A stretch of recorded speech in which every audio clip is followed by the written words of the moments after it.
Jadi jelas ya, bila berada di negara orang, kita punya kualifikasi kepakaran kita di negara asing nggak boleh dipakai. Jadi cara satu method untuk mencari pekerjaan itu melalui iklan Starbucks Mermaid gitu, itu job street kan. Jadi bolehlah mendapatkan aplikasi permohonan kerja itu melalui job street. Kerana di job street itu gua dapati ramai ada banyak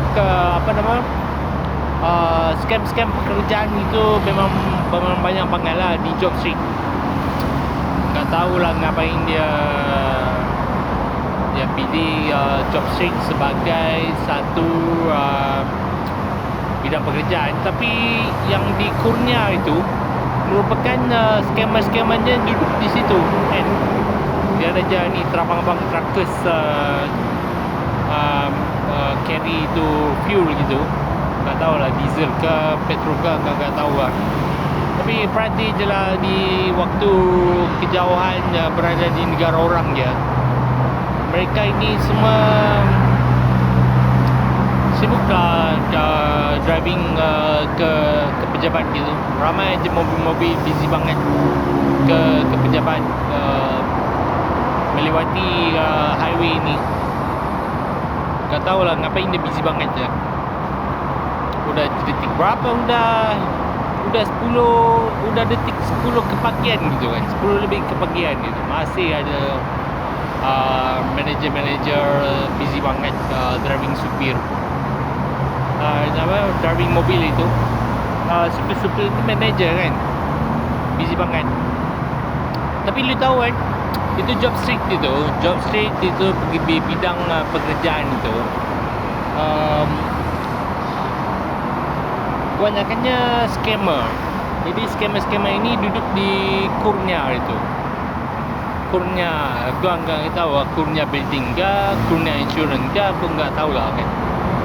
Tapi memang busy banget lah mereka buat scam pekerjaan itu. Jadi bila berada di negara orang, cara yang terbaik untuk aplikasi apply kerja di luar job scope kita semasa kita berada di overseas dulu. Bila di negara orang, enggak kualifikasi kita enggak boleh dipakai. Jadi kita pakai je lah carilah skill-skill baru, melewati melihat sense of pattern changes itu. Ini traffic crew sekitar udah 10 kepagian itu masih banyak manager busy banget melewati highway itu kan. Ya jauh ya berada di negara orang ya. Aku nggak tahu lah.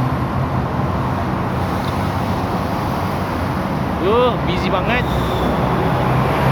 Ada yang busy ke Puchong melewati highway ke Taman Tun Dr. Ismail gitu dia. Ini truk ni ya Econya berpangkalan di, lu tahu ya di mana ya? Ya sekitar di overseas ya.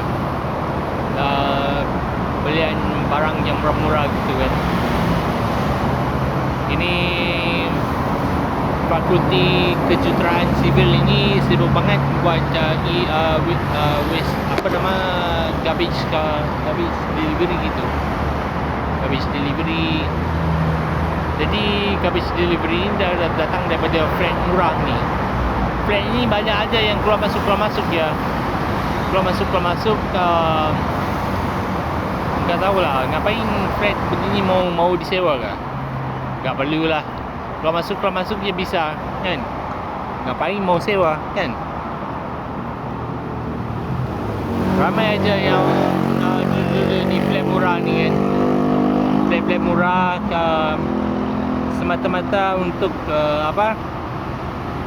untuk menikmati suasana berada di negara orang ya. Keluar masuk ya di flat murah. Mikirin dari segi sekuritasnya enggak ada. Tak perlulah sekuritas. Kalau masuk je flat murah kan. Tak ada kualitas gitu. Kan? Aku pernah banget lah. Aku mau cari ke breakfast gitu. Udah 10 kepagian itu. Lu tahu kan gitu, agensi government ni kerjanya si makan je kan. Jadi udah jam 10 ni kena harus makan. Mau makan apa aku enggak tahu lah kan. Tapi aku datang sini mau cari minuman. Makanan tu bukan gua yang punya kan.